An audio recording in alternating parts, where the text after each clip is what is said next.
The Prabhupada Connection. Memories. 142. Prabhupada's Vrindavan Krishna Balaram Temple. How it all began. By Guruda Srila Prabhupada wanted to feature Krishna and Balarama because the area of Ramanriti where the temple was to stand was where Krishna and Balarama played as cowherd boys with their friends. Ramanriti means enjoyable sands. There's a nice park near the temple dedicated to their dancing. It has an overwhelming feeling and is a wonderful place to chant Hare Krishna. I first learned of Srila Prabhupada's plan for a heaven on earth in Vrindavana, India in May of 1970. Vrindavana is the birthplace of Lord Krishna, which lies some 90 miles southeast of Delhi. I was in Delhi when Srila Prabhupada wrote me a letter explaining his plan. He asked me to investigate a report that the king of Bharatpur wanted to give us one of his many Vrindavana palaces. Of the many palaces the Maharaja of Bharatpur owned around Vrindavana, the Laxmirinikan palace was especially beautiful. In his letter, Srila Prabhupada said it would be excellent as an ISKCON center. So we looked into it. By Krishna's arrangement, however, the Laxmirinikan palace was not to be our ISKCON, Vrindavana, center. At our first meeting and later on, the king made various offers, but it soon became clear to us that he was more interested in getting money than in giving charity. When Srila Prabhupada found out that no palace was available, he reluctantly turned his attention to construction. Construction work is a big endeavor, particularly in India, but now it was our only recourse. The first step in actually constructing our temple was to find a good location. I liked best a 1-acre site in the Ramanriti district, about 5 miles west of the center of town. I sent Srila Prabhupada a map and told him that the owners, Mr. and Mrs. Saraf, wanted to donate the land to us. The Sarafs had become familiar with some ISKCON devotees who were living in Vrindavana at a place known as Brahmakunda, and they liked them very much. Srila Prabhupada accepted the donation and told us to go on with the work of making an ISKCON Vrindavana center. He really catalyzed things with a letter to us in June of 1972. We have fenced the land, but otherwise we have done nothing. So immediately bricks must be brought so they can sit during the rainy season and become soaked. A tube well must be dug immediately. I don't know why this has not been done. If needed, we can draw the water up by pump and store it in a tank, just as at the Vrindavana train station. We shall require much water for construction and for the vegetation, so a water supply must be there. We must have our own well. Sweet or salty, it does not matter. Water is scarce throughout Vrindavana. Besides, the Vrindavana municipal pipeline had not yet reached the Ramanriti area. And even if it had, it couldn't have provided us with sufficient water, for it only runs in the morning and the evening. So for such a large construction project, the pipeline would have been both costly and impractical. A friend of mine, a water expert, came to help us. We tried to ascertain how we could get sweet water in an area that had up till then yielded only salty. Sweet water was much preferred, for then we would not have to depend on any other source for drinking and cooking water.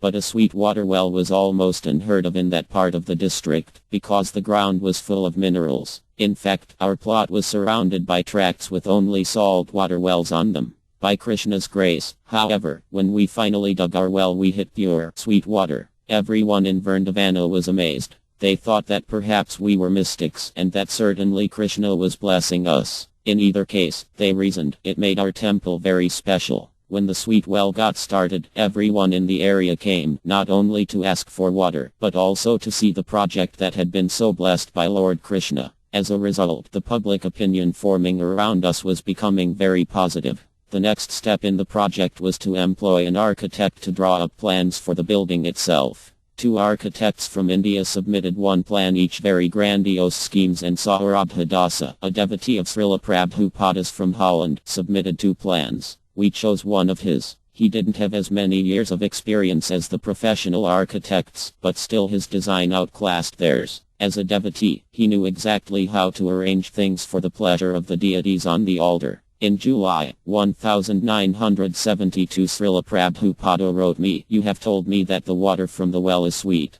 That is very good news. Water in Vrindavana, if it is sweet, is very digestive. Simply by drinking that water one becomes healthy. As far as the name of the temple is concerned, you can call our place the ISKCON Krishna Balarama Temple." That was the first mention of a Krishna Balarama temple. Srila Prabhupada told us that it would be the only such temple in Vrindavana. He wanted to feature Krishna and Balarama because the area of Ramanriti where the temple was to stand was where Krishna and Balarama played as cowherd boys with their friends. Ramanriti means enjoyable sands. There's a nice park near the temple dedicated to their dancing. It has an overwhelming feeling and is a wonderful place to chant Hare Krishna. Meanwhile, several factors were holding up progress. First was a lack of money. The funds for the project were coming from our collections in Delhi, Calcutta, and Hyderabad. Every day 2 or 3 devotees would visit businessmen in their offices and appeal to them for donations as part of our membership drive.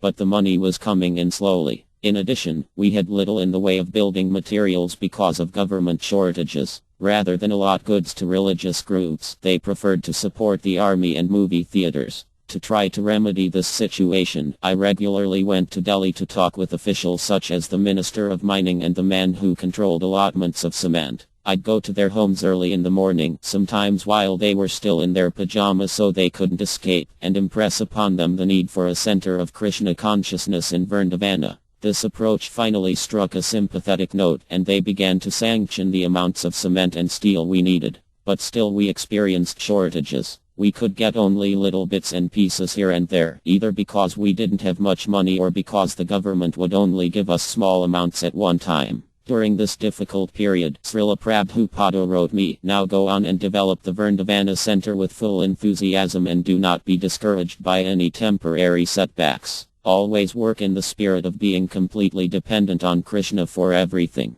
And indeed, Krishna always made it possible for the work to go on. Miraculous things would happen. When hundreds of people had been denied their supplies, we'd get our order approved. When there was a flood in the river our sand came from, new sand from another location came through right on time to be mixed with the cement that had just come in from another place. In this way we were being trained to depend on Krishna, especially since we were building his temple in Vrindavana itself. We didn't consider these obstacles to be unpleasant incidents. They seemed to be Krishna's test to see how much love we were willing to put into his temple. Over the next 2 years, the temple building went up gradually while the guest house, which did not require such fine workmanship, shot up suddenly. We planted fruit trees for future gardens and built other shelters for the storage of as many as 3,000 bags of cement at one time. Trucks rolled onto the property day and night, and each time a truck arrived, the peacocks would trumpet their joy. It was great. An interesting fact is that the whole temple was built by hand.